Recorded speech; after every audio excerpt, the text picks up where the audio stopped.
Hello, and a very big welcome to the Weather Studio Live. I'm Alex Deakin. And I'm Aidan McGivern. Coming up on today's show, we've got plenty to talk about. We'll have a quick look back at last week's snow, and we'll be looking forward to this week's, well, milder and wetter and windier weather to come. Speaking of wet weather, there's been lots in Australia. We'll have an update on the flooding in Australia, and we'll also be talking avalanches, particularly the risk that's increased a little bit in Scotland recently. Yep, we're here every Tuesday at 1 p.m. and as always, we'd love to hear from you. Send us your questions about anything to do with the weather and we'll try and answer as many as we can. But before we start, I just want to wish you a very happy Weather Person's Day. Oh, no. To you as well, Aidan. Very happy National Weather Person's Day. It is National... It's National Weather Person. It's more of an American thing, let's be honest. But, you know, we're desperate presenters in need of some love. We're not going to make a big deal We're not going to make a big deal about it. We're not going to put up... embarrassing pictures. But it is National Weather Person's Day. Why don't you get involved? Let us know who your favourite weather person is. Put it in the comments. Doesn't have to be one of us three. Looks like the development is like Neanderthal man there, isn't it? Game in backwards. It doesn't have to be one of us three. Other weather presenters are available. Who is your favourite? Maybe it's Michael Fish. He's tweeted about it this morning, so it must be a real thing. Liam Dutton, your favourite? Let us know. Start a discussion. And, yeah, just for a bit of fun. But be kind. Yeah, I mean, if it was between the two of us, obviously, I'm the underdog here. You know, he's got about 33 years experience ahead of me. So, anyway, like I said, be kind. Because we're meteorologists, we have a thick skin, but we're also presenters, so we have a very thin skin as well. So just be kind, just a bit of fun. Just a bit of fun. One thing we all love talking about is weather, people, and just as members of the British public is the snow, isn't it? We have a love-hate relationship with the snow here at the Met Office. We love how pretty it is and how much fun it is and how interesting it is to talk about, but of course it presents a lot of challenges. Just a few pretty pictures here of the snow from last week. We had plenty of it. This was Nairn in Scotland at the end of January last week. This time last week there was that ban coming down, wasn't it? So there was snow warnings in force, and it was pretty nasty, particularly over northwest England. And then it continued through the second half of the week as well, further south.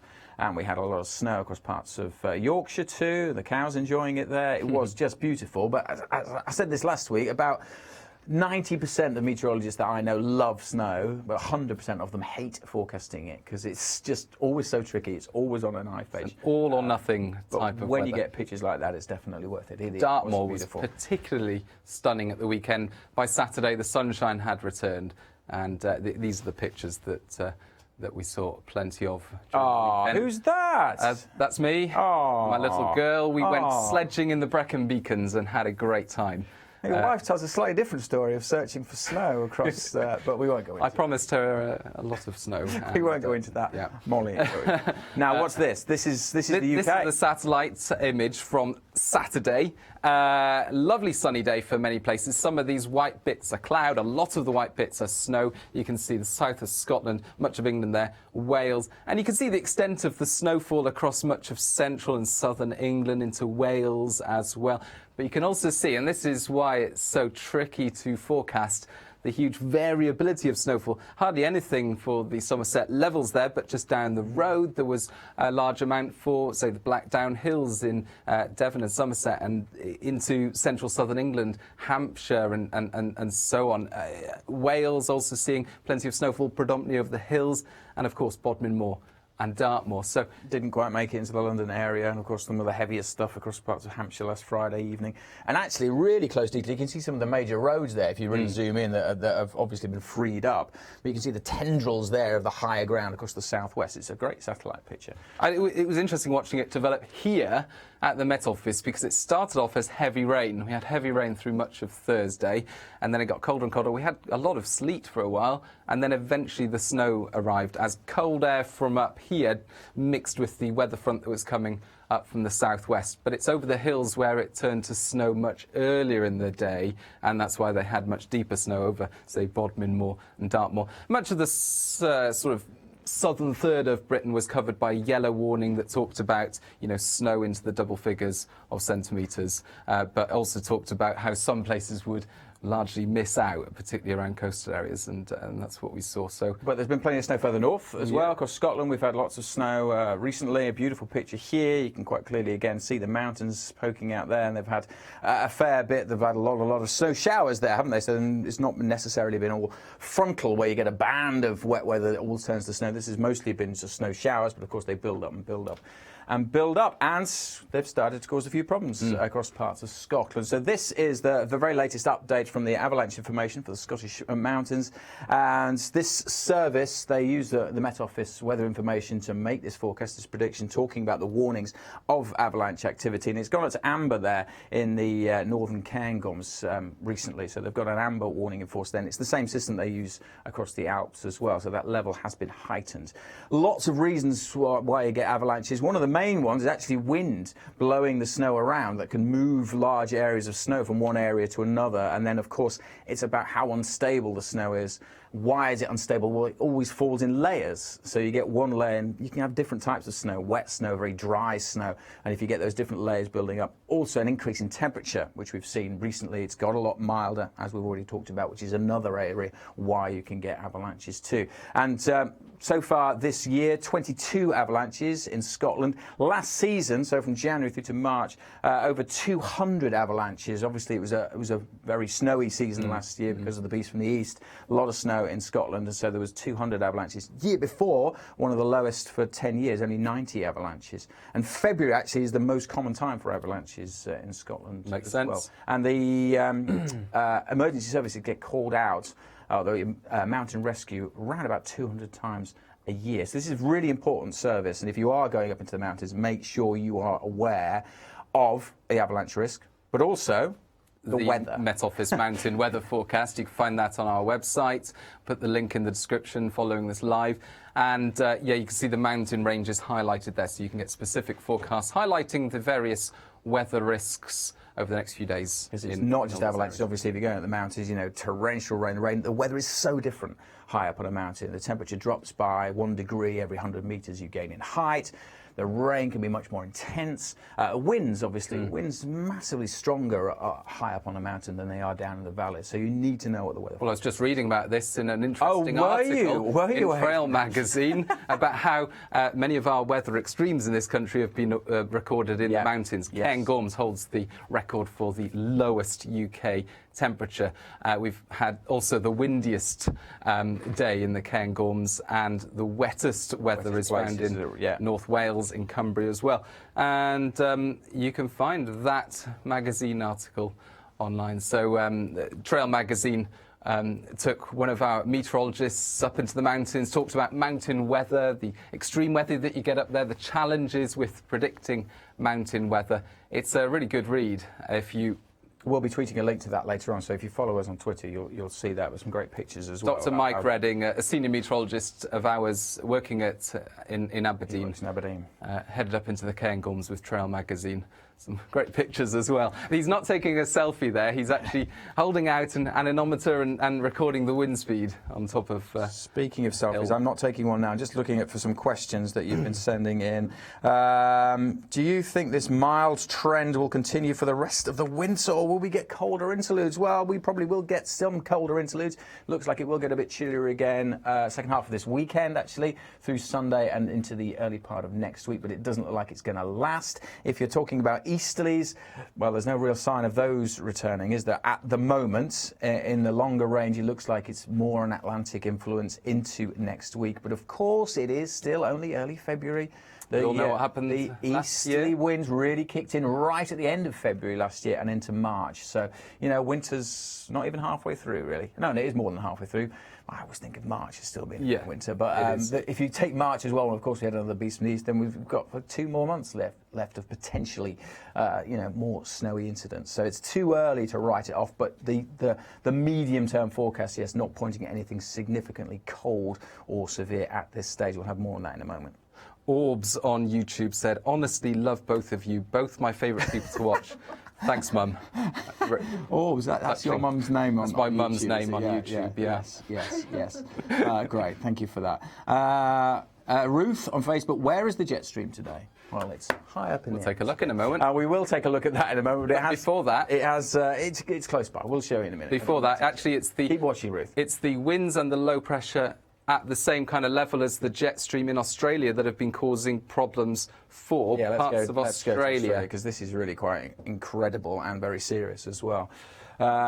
Huge amounts of rainfall. Woolshed, just outside Townsville in Australia, in Queensland, in 8 days has recorded 1,800 millimetres. That's 1.8 metres. How tall are you? About 1.8 when you round it up. That's a little taller than 8. Standing on my heels. But yeah, I mean, in all seriousness, just incredible amounts of rainfall in just over a week. On average, Heathrow, London, 602 millimetres. 3 times what Heathrow gets in a year has fallen in 8 days. I mean, just monumental amounts of rainfall. But it's also more than Woolshed typically gets in a year as well. Yes. Townsville's average is 1,100, something like that, so it's more than they get on average. So it is incredible. Yes, it's a wet part of the world. It's the wettest time of year for the wettest part of Australia, but even for them, this is just incredible amounts of rainfall. Yeah, and I think that their record wettest year, they got about 2,300 millimetres around that, so they're not far off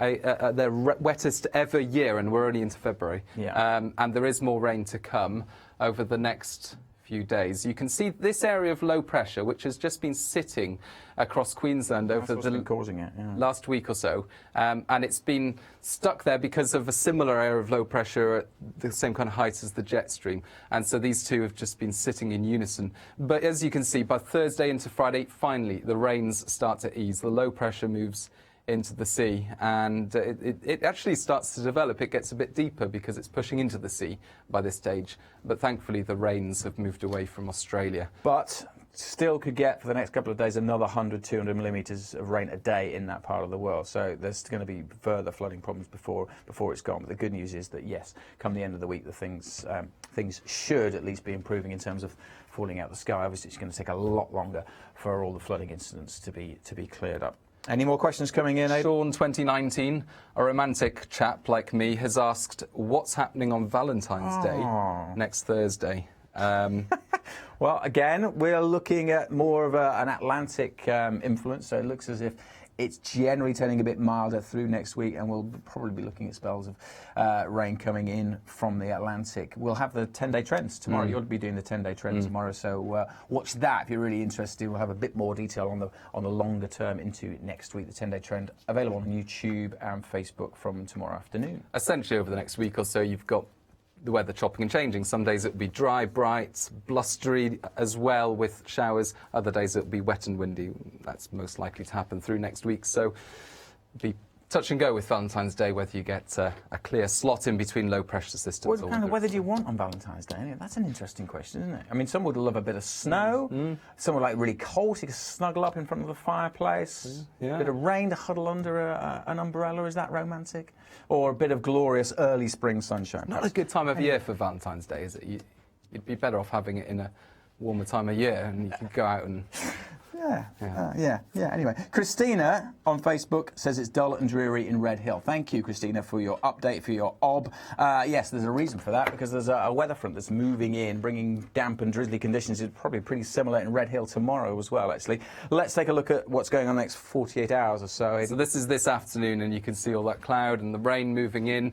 Still some sunshine there for the far north and northeast of Scotland into northeast England. We had a lot of fog earlier, actually, and that's now lifting as this weather front moves in, and of course we've got the winds picking up as the weather front moves in. But these winds are coming in from a southwesterly direction. So we talked about the cold air last week, the snow. Quite the contrary today, with temperatures rising in this afternoon. We could see 14 degrees across parts of south-west England into Wales as well, but we keep the relatively chilly air further north. Around 10 degrees warmer, typically, than it was this time last week when we were talking about that band of snow coming in. So that's why we've got rain rather than snow, except over the very tops of the Scottish mountains. Coming in, weather front clearing through, classic clearance. So it'll get a bit chillier overnight, but it won't be as cold as last night. Last night was the last, really, of the widespread frosts until the weekend. But what happened down here, that weather front doesn't properly clear away. No, and you can see the cloud and the rain just lingers across parts of East Anglia in the southeast, and some heavier bursts coming through as we go through Wednesday as well. Now, this is what we call a waving weather front. And that hand movement you have to do. A waving weather front. Yeah, that's what you need to do. I like it. There's the weather front that goes through most of the country during the next 12 to 18 hours. But what sometimes happens is you get this little kink develop on the weather front, which then, rather than a cold front pushing that way, it ends up being a warm front pushing back this way. And so it's just a little ripple, a little bump in that weather front. And they're quite small scale, so they're quite difficult sometimes to model. They're very hard to forecast. They're tricky things to get the detail right, because only a little shift, it means the difference between the front clearing and having a sunny day, or it being 100 miles further north and actually being a very wet day. There's an actual really good explainer on our sister channel on YouTube, learn about weather, about weather fronts. So you can go on about waving weather fronts specifically, so that you can find out more about that there. So there's a good chance, because of that waving weather front, it will just end up being a dull and damp day across southeast England. I wouldn't take this dividing line too literally, but yeah, the further southeast you are, the more likely you are to be stuck under that. And then it just pushes more general area of rain into Wednesday night northwards, and the west also sees an area of rainfall moving in. And these two areas could merge, and we've got cold air mixing as well to give some hill snow over Wales, northern England, Scotland, and the winds pick up as well. Wednesday night, risk of gales for western coasts as that moves through. So Wednesday night, a lively one for many places, wind and rain. But of course, because of all that happening, it's not going to be that chilly, just some hill snow and no real frost to speak of. And then we're back to blustery showers on Thursday. So a keen wind coming in from the west, sunny spells, especially in the east, showers moving in. But what's out here? Things are brewing. Things are brewing out here. Things could get quite lively towards the end of the week. Yeah, so that's Thursday's low. This is Friday's low. Let's just zoom out for a moment, and you can see that low does deepen fairly quickly as it moves across the Atlantic and heads towards the UK. Deepens where it intensifies, more it gets lower and lower as you get more isobars. You can see the squeeze there, can't you? It gets windier, yeah.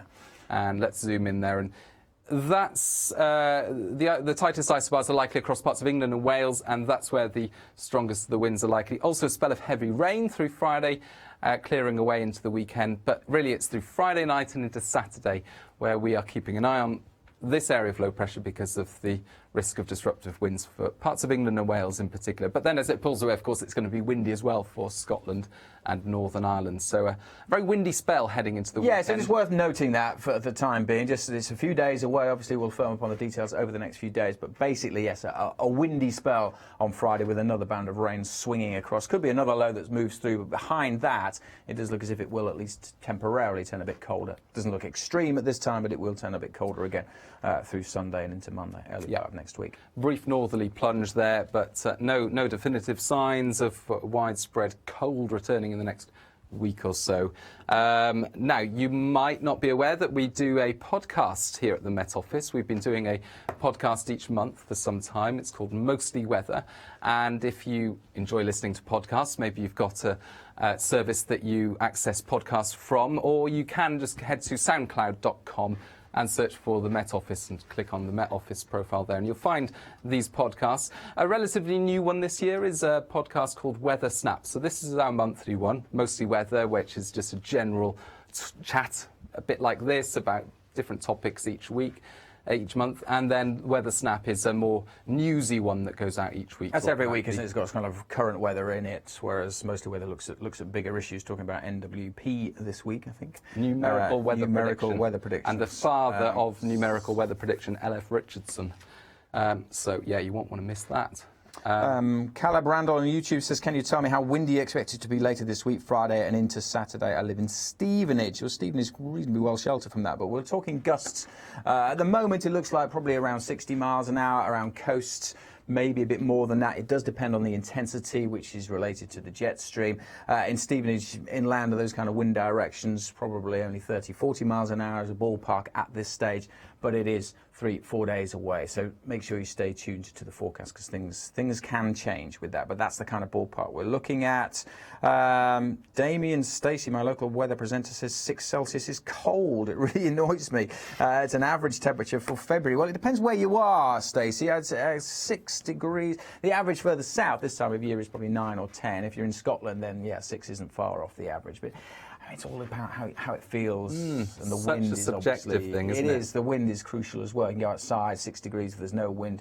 Wouldn't feel too bad in the sunshine. That's the biggest thing. But also, yeah, it is the time of year. If we had 6 degrees in June, we'd be saying about how that would definitely be really cold. That would definitely be cold. So it's different people's perceptions. But yeah, you're right. 6 degrees probably pushing it to say that was cold in the UK. I thought that coming to work this morning. I thought how mild it was, but it was about 9 degrees. You know, and if we had that in. And it's also relative to what you've been used to, what you've had. You know, if you just had a really cold spell, then 6 degrees is relatively mild to that as well. So it's all about perception. It's all about how people feel, and everyone feels the weather slightly differently, which is just one of the many interesting facets of our job. But please do keep up to date with the latest forecast as things develop over the next day or so. You can do that on Facebook, on YouTube, Twitter, Instagram, and we are on Snapchat as well. But question on Hull. There's a question on Hull. Breaking news. You don't want to miss this one. Right, okay. Being from Hull. Yes. I'll let you answer. I'll read it out. You can answer.